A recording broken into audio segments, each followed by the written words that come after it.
नमस्कार, DD news में आपका स्वागत है। मैं हूं चंद्रशेखर जोशी और आइए सबसे पहले आपको दिखाते हैं इस वक्त की हेडलाइंस। दिल्ली में आयोजित किया गया वेव्स का आउटरीच कार्यक्रम। भारत की रचनात्मक शक्ति को बढ़ावा देना सम्मेलन का उद्देश्य। अश्विनी वैष्णव ने वेव्स को बताया कलाकारों के लिए प्रतिभा दिखाने का बेहतरीन मंच।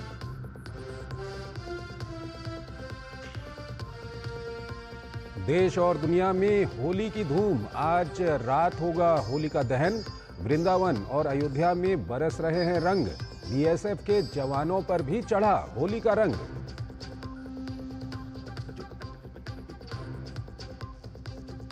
संभल में होली के मौके पर चाक चौबंद सुरक्षा व्यवस्था। पुलिस ने किया फ्लैग मार्च। सीसीटीवी कैमरों और ड्रोन से निगरानी। सीएम का शरारती तत्वों से सख्ती से निपटने का निर्देश।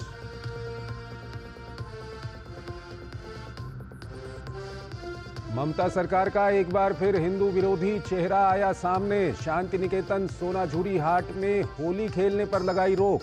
भाजपा ने तुष्टीकरण की राजनीति का लगाया आरोप।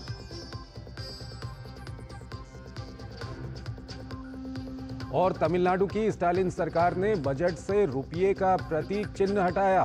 भाजपा ने स्टालिन को लिया आड़े हाथों। कहा सिंबल डिजाइन करने वाले उनकी ही पार्टी के पूर्व विधायक के बेटे।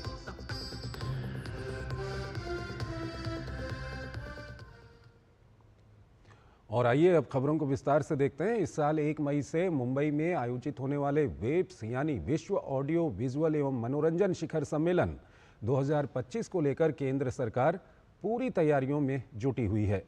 शिखर सम्मेलन से पहले मीडिया और मनोरंजन क्षेत्र में अंतर्राष्ट्रीय सहयोग को बढ़ावा देने की दिशा में महत्वपूर्ण कदम उठाते हुए नई दिल्ली स्थित सुषमा स्वराज भवन वेव्स 2025 का आयोजन यहाँ पर किया गया। वैश्विक मीडिया संवाद में भागीदारी को सुनिश्चित करने के लिए सूचना और प्रसारण मंत्रालय द्वारा आयोजित इस आउटरीच कार्यक्रम में केंद्रीय मंत्री डॉक्टर एस जयशंकर, अश्विनी वैष्णव, डॉक्टर एल मुरुगन और महाराष्ट्र के मुख्यमंत्री देवेंद्र फडणवीस के अलावा 100 से अधिक राजदूतों और उच्चायुक्तों ने हिस्सा लिया।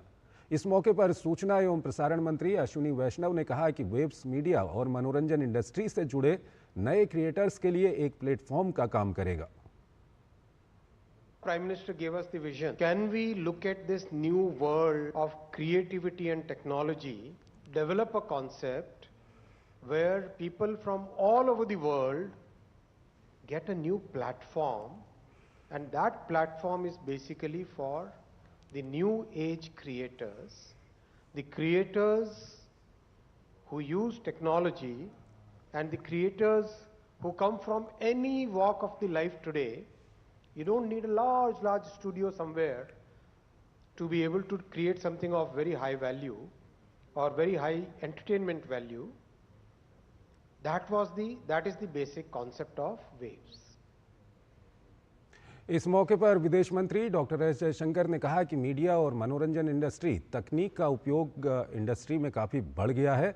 उन्होंने कहा कि सिनेमा के जरिए हम अपनी कला और संस्कृति को आगे लेकर जाते हैं।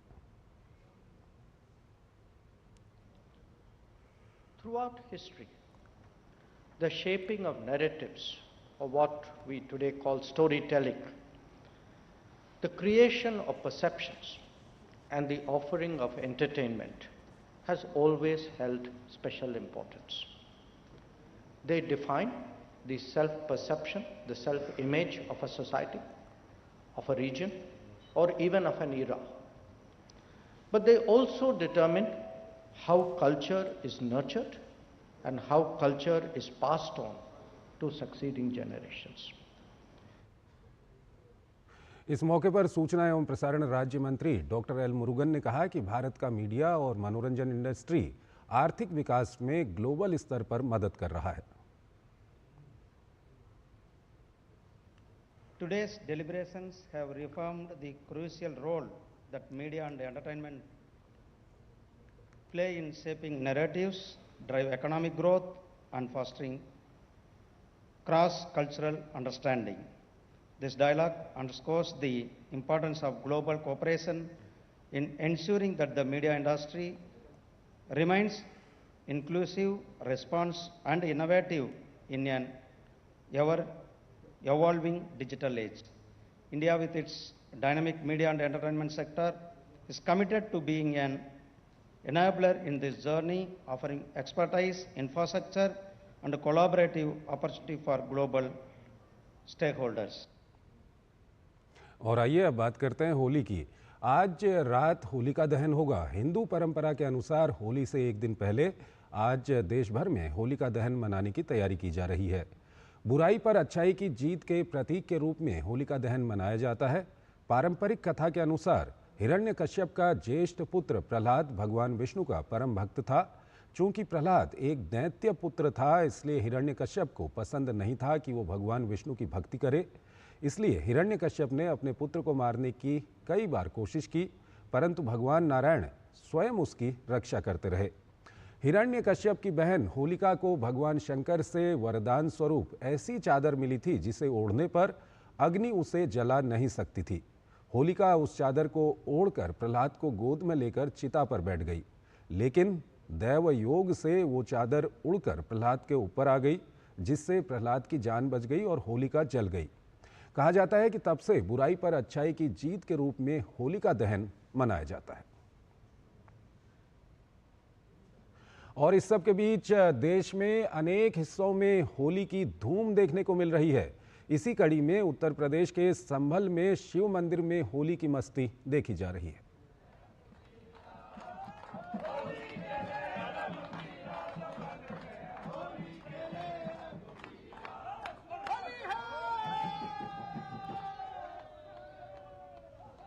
वहीं ब्रजनगरी वृंदावन में लोग जमकर होली का लुत्फ उठा रहे हैं।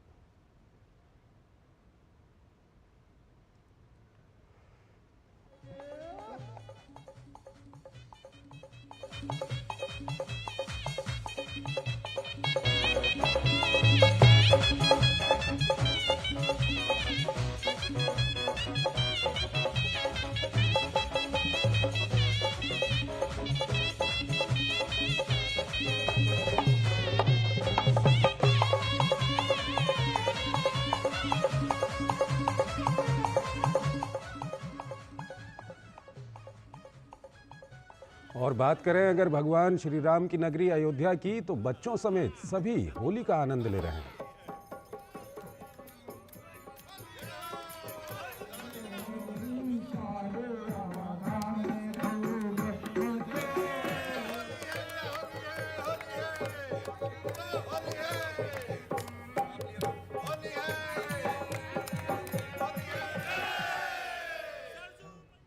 और वहीं उत्तराखंड में मुख्यमंत्री आवास पर होली मिलन समारोह का आयोजन किया गया। होली समारोह में सीएम पुष्कर सिंह धामी भी आनंद लेते हुए नजर आए।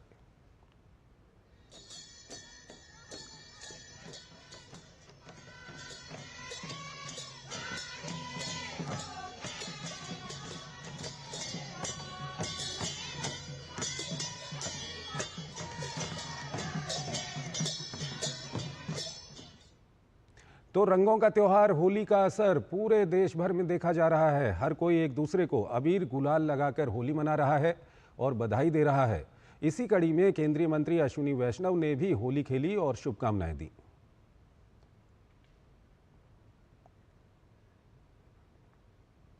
दुनिया के सबसे बड़े होलिकोत्सव में बरसाना की लड्डूमार होली से लेकर नंदगांव की लठमार होली, बलदाऊ जी का होरंगा से लेकर बांके बिहारी समेत ब्रज के तमाम मंदिरों में भगवान और भक्तों के बीच होली मिलन का समारोह पूरी दुनिया को अपनी ओर खींच रहा है। श्रीधाम वृंदावन की होली क्यों है ऊपरी दुनिया में सबसे अनोखी, ये रिपोर्ट देखिए।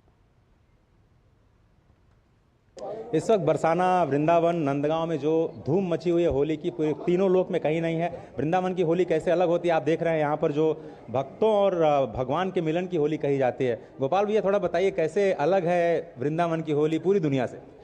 केवल यहाँ की होली में वह आनंद है कि यहाँ केवल प्रेम और सौहार्द है। सारे मन मुटावों को भुलाकर, सब कुछ भुलाकर केवल ठाकुर जी के साथ होली और ठाकुर जी में होली होती है। ये यहाँ की होली की विशेष बात है। मृदुल भैया ये बताइए कि ये जो माधुर्य भाव है, मृदुल तो आपका नाम ही है, ये माधुर्य भाव इतना प्रधान क्यों है और कैसे लोग लाला को होली के लिए बुलाते हैं खेलने के लिए? अब देखिए, ब्रज में देखेंगे तो मिश्रा जी अलग अलग स्थानों पर अलग अलग भाव से है। गोकुल में देखेंगे तो बाल कृष्ण के साथ होली खेली जा रही है लाला मानकर, वृंदावन में आप आएंगे तो रास बिहारी के साथ होली हो रही है, वहाँ राधा रानी भी सम्मिलित हो जाती हैं। आप बरसाना नंदगांव में जाएंगे तो राधा रानी प्रधान हो जाएंगी उस क्षेत्र में, वहाँ ठाकुर जी गौण हो जाएंगे। वहाँ तो राधा रानी भी लट्ठ बरसा रही हैं और ठाकुर जी भी लट्ठ खा रहे हैं। आप सबसे ऊपर की बात ये समझिए कि ठाकुर जी चरण नहीं दबा रहे हैं, होली में ठाकुर जी लट्ठ भी खाते हैं और कोई लट्ठ बरसाता भी है। तो ये दिव्य भाव जो है ना, देखिए बनारस की होली का एक अलग आनंद है और अलग अलग स्थानों पर मैं कहता हूँ हर जगह कुछ न कुछ विशेषता है। इंदौर उज्जैन में देखेंगे महाकाल की होली, वो भी कुछ विशेष है, लेकिन ब्रज में प्रेम की जो होली है, यहाँ होली में कोई अस्पृश्य नहीं है, कोई अछूत नहीं है। सनातन का जो मूल सिद्धांत है वो समरसता है, प्रेम सौहार्द है, चारों अंग हैं और वो चारों अंग मिले हुए आपको दिखाई देंगे तो ब्रज में ही दिखाई देंगे। एक छोटा सा गीत हो जाए जो आपका पसंदीदा आज के होली के दिन। जग होरी ब्रज होरा, ऐसो है ये देश निगोड़ा, और इतते आई कुंवर राधिका, और उतते कुंवर कन्हाई, खेलत फाग परस्पर हिल मिल, खेलत फाग परस्पर हिल मिल, ये शोभा बरनी न जाए, घर घर बजत बधाई बधाई, और ऐसी और होरी मचाई, ऐसी होरी मचाई बिरज में, या ब्रज में हरि होरी। तो ब्रज की रज जिसे स्वीकार कर ले वही होली के इस महत्व को समझ सकता है, लेकिन उसके लिए आप सभी को वृंदावन आना होगा, यहाँ की रज को स्वीकार करना पड़ेगा और तभी भगवान आपको स्वीकार करेंगे। कैमरामैन आशीष के साथ अजय मिश्र, डीडी न्यूज, वृंदावन धाम। एक छोटा सा ब्रेक लेते हैं। Under the Honorable PM's leadership, an unprecedented push to yoga has been given. Today, yoga is playing a significant role in enhancing health and wellness across the world. PM Yoga Awards are given in recognition to outstanding contributions by individuals and organizations to the field of yoga. These awards carry a trophy, certificate and a prize of 25 lakh rupees. Hurry! Send your entries through MyGov platform before 31st March. Visit Ministry of Ayush website or MyGov platform for more details. मेरी पसंद, मेरी पसंद, मेरी पसंद, मेरी पसंद, हमारी पसंद, हम सबकी पसंद। मजबूत देश का मजबूत सरिया हो गया स्टील। स्वागत है आपका ब्रेक के बाद। दिल्ली में होली और जुमे की नमाज से पहले सुरक्षा के पुख्ता इंतजाम किए गए हैं। दिल्ली में कानून व्यवस्था बनाए रखने के लिए संवेदनशील क्षेत्रों में फ्लैग मार्च किया जा रहा है। इस पर डीसीपी सेंट्रल एम हर्षवर्धन ने कहा कि कानून व्यवस्था को बनाए रखने के लिए पर्याप्त सुरक्षा व्यवस्था की गई है। Elaborate security arrangement law and order को मेंटेन करने के लिए किया हुआ है। उसमें अलग अलग टीम्स हैं हमारे, जो picket checking, motorcycle patrolling area में, फुट पेट्रोलिंग, जो ड्रोन और बाकी उस तरह के कैमरा से सर्वेलेंस करना और पब्लिक को भी साथ में जोड़ना, उसमें अमन कमेटी मीटिंग्स भी की गई हैं। तो इन सब चीज़ों से हमारा विश्वास है कि कल बिल्कुल ठीक तरीके से पीसफुली निकलेगा। और कुछ सेंसिटिव पॉकेट्स को आइडेंटिफाई करके वहाँ पे हम एडिशनल डिप्लॉयमेंट भी कर रहे हैं। ये हमारा काफ़ी लार्ज नंबर में डिप्लॉयमेंट होगा और दिल्ली पुलिस और इसके अतिरिक्त सेंट्रल पुलिस फोर्सेस का भी जो है डिप्लॉयमेंट होता है इस तरह के ओकेशंस पे, और वो प्रॉपरली किया जाएगा। देश में होली को लेकर जश्न का माहौल है। होली के जश्न में खलल ना पड़े, इसके लिए दिल्ली पुलिस भी अपने जवानों के साथ सड़कों पर रहेगी। राजधानी में दिल्ली पुलिस तमाम संवेदनशील इलाकों में बाइक पेट्रोलिंग, फूट पेट्रोलिंग कर रही है ताकि किसी भी तरह से माहौल खराब ना हो सके। नई दिल्ली के डीसीपी देवेश कुमार महिला से खास बातचीत की हमारे संवाददाता मुकेश शुक्ला ने।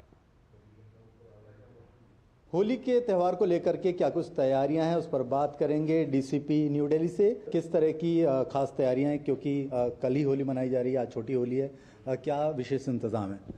निश्चित ही होली एक बहुत ही महत्वपूर्ण त्यौहार है। उसके लिए हमने एरिया को एनालिसिस करके मैक्सिमम हमने लॉ एंड ऑर्डर और क्राइम पॉइंट ऑफ व्यू हमने अपनी पेट्रोलिंग और पिकेटिंग भी रखी है।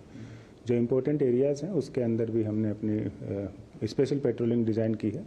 मेरी तमाम लोगों से ये उम्मीद है और मेरी रिक्वेस्ट है कि आप एक मन के अंदर होली की जो भावनाएं हैं जिनके तहत होली मनाई जाती है ईश्वर के लिए, उन सभी के भावनाओं को मद्देनज़र अपने दिल में रखते हुए पूर्ण प्रेम सौहार्द से आप होली का त्यौहार मनाएं, लोगों की एक दूसरे की हेल्प करें और बड़ी हंसी खुशी आप होली का त्यौहार मनाएं। और हमारी तरफ से बेस्ट विशेज और पुलिस हमेशा आपके साथ है। होली भी है, कल जुम्मे की नमाज भी है, तो इसको लेकर के कई क्षेत्रों में या कई दूसरे प्रदेशों में माहौल गरमाया हुआ है। अपने डिस्ट्रिक्ट में किस तरह का माहौल है, क्या कोऑर्डिनेशन है अमन कमेटी के साथ?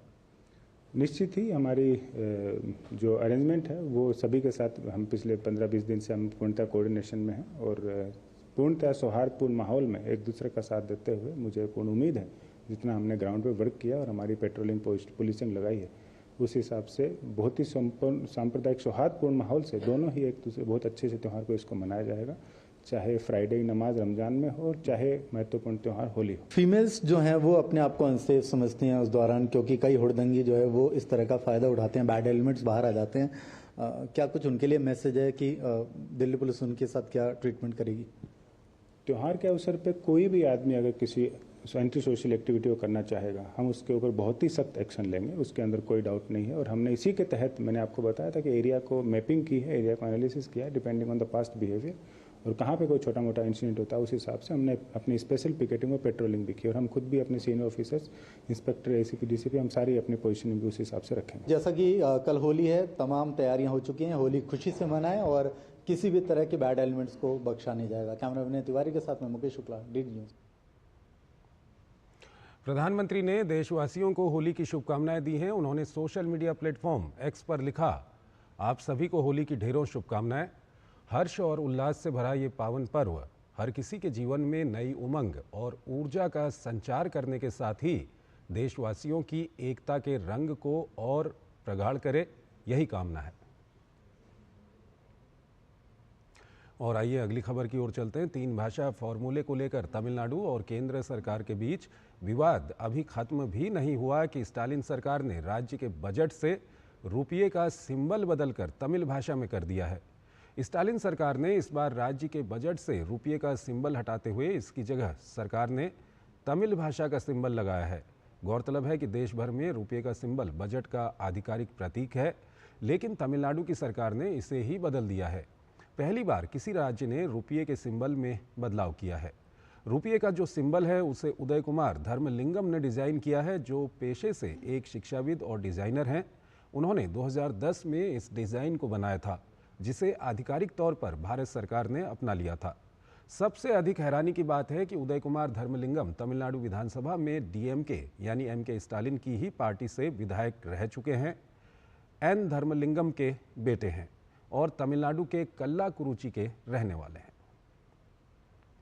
इसे लेकर तमिलनाडु भाजपा अध्यक्ष के अन्नामलाई ने एमके स्टालिन सरकार पर निशाना साधा है। के अन्नामलाई ने सोशल मीडिया प्लेटफॉर्म एक्स पर लिखते हुए कहा कि डीएमके सरकार ने 2025-26 के लिए राज्य बजट में एक तमिल द्वारा डिज़ाइन किए गए रुपये के सिंबल को बदल दिया, जिसे पूरे भारत ने अपनाया और हमारी मुद्रा में शामिल किया।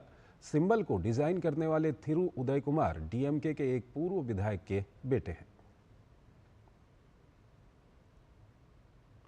तमिलनाडु में विधानसभा चुनाव से पहले डीएमके सरकार ने बजट 2025-26 से रुपये के राष्ट्रीय चिन्ह का सिंबल बदलकर तमिल भाषा में कर दिया है, जिसे लेकर भाजपा नेता अमित मालवीय ने कड़ा ऐतराज जताया है।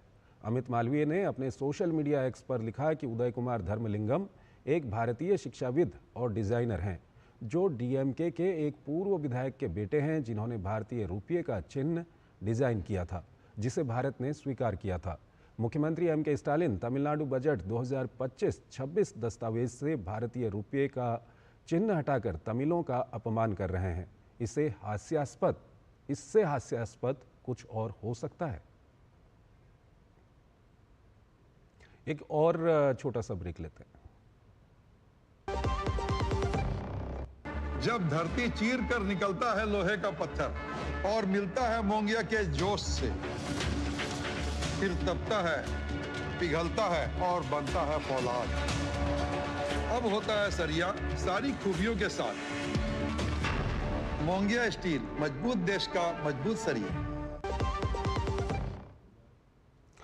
स्वागत है आपका ब्रेक के बाद। तेलंगाना में कांग्रेस सरकार और मुख्यमंत्री रेवंत रेड्डी एक बार फिर विवादों के घेरे में हैं। प्रदेश की 2 यूट्यूबर महिला पत्रकारों को मुख्यमंत्री रेवंत रेड्डी की आलोचना करना भारी पड़ा। कांग्रेस कार्यकर्ता की शिकायत के आधार पर दोनों महिला पत्रकारों को हैदराबाद पुलिस ने गिरफ्तार कर लिया।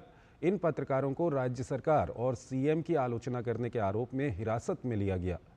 हैदराबाद साइबर क्राइम पुलिस ने दोनों को एक दिन पहले उनके घर से गिरफ्तार किया। इस कार्रवाई ने कांग्रेस के बोलने की आज़ादी और लोकतंत्र की रक्षा के दावों पर गंभीर सवाल खड़े कर दिए हैं। तेलंगाना में विपक्षी दल और पत्रकार संगठन इस पर कांग्रेस सरकार की आलोचना कर रहे हैं। दोनों महिला पत्रकारों को गिरफ्तार कर 14 दिनों की न्यायिक हिरासत में भेज दिया गया। पुलिस ने दोनों को पहले भी 2 मामलों में आरोपी बताया है। पुलिस ने इनके 2 लैपटॉप, 2 हार्ड डिस्क, 7 CPU और अन्य सामान जब्त कर लिए। भाजपा सांसद अरविंद धर्मपुरी ने तेलंगाना सरकार की इस कार्रवाई की निंदा की है और अभिव्यक्ति की आज़ादी और प्रेस की आज़ादी की बात कही। I condemn this. There has to be freedom of speech. There has to be freedom of press. Realities have to be presented, should be taken to the people. And if the government is reacting like what the previous government reacted, by harassing the media, ये सब नहीं चलेगा। BRS के कार्यकारी अध्यक्ष केटी रामाराव ने इसे आपातकाल जैसी स्थिति करार दिया। उन्होंने एक्स पर लिखा, सुबह 5 बजे महिला पत्रकारों को गिरफ्तार करना, क्या यही आपकी मोहब्बत की दुकान है राहुल गांधी जी? ये पहला मौका नहीं है जब रेवंत रेड्डी सरकार पर प्रेस की आज़ादी को दबाने का आरोप लगा हो। पिछले साल भी सोशल मीडिया पर सरकार की आलोचना करने वालों के खिलाफ कार्रवाई के मामले सामने आए थे। दिल्ली की भाजपा सरकार ने विधानसभा चुनावों के दौरान किए गए वादों पर अमल करना शुरू कर दिया है। इसके तहत राष्ट्रीय राजधानी में केंद्र सरकार की आयुष्मान भारत योजना लागू होने वाली है और इसके लिए सभी तैयारियां पूरी कर ली गई हैं। दिल्ली सरकार आयुष्मान भारत प्रधानमंत्री जन आरोग्य योजना को लागू करने के लिए 18 मार्च को राष्ट्रीय स्वास्थ्य प्राधिकरण के साथ एक समझौता ज्ञापन पर हस्ताक्षर करने के लिए तैयार है। इसके साथ ही दिल्ली स्वास्थ्य बीमा योजना को लागू करने वाला 35वां राज्य केंद्र शासित प्रदेश बन जाएगा। पश्चिम बंगाल एकमात्र ऐसा राज्य रहेगा जिसने इस योजना को नहीं अपनाया है। दिल्ली सरकार और राष्ट्रीय स्वास्थ्य प्राधिकरण के बीच होने वाले इस समझौते के दौरान केंद्रीय स्वास्थ्य मंत्री जेपी नड्डा के मौजूद रहने की उम्मीद है। इससे पहले कि आम आदमी पार्टी सरकार ने राज्य में आयुष्मान भारत योजना को लागू करने से इनकार कर दिया था और अपनी खुद की स्कीम तैयार की थी। नई दिल्ली में 11वें अंतर्राष्ट्रीय योग महोत्सव का भव्य शुभारंभ केंद्रीय आयुष राज्य मंत्री प्रताप राव जाधव ने किया। भव्य आयोजन के मौके पर प्रसिद्ध योग गुरु, गणमान्य अतिथि और हजारों योग साधक मौजूद रहे। मौके पर मोरारजी देसाई राष्ट्रीय योग संस्थान के निदेशक डॉक्टर काशीनाथ समागंडी, राज्यसभा सांसद वीरेंद्र हेगड़े, मंत्रालय के सचिव मौजूद रहे।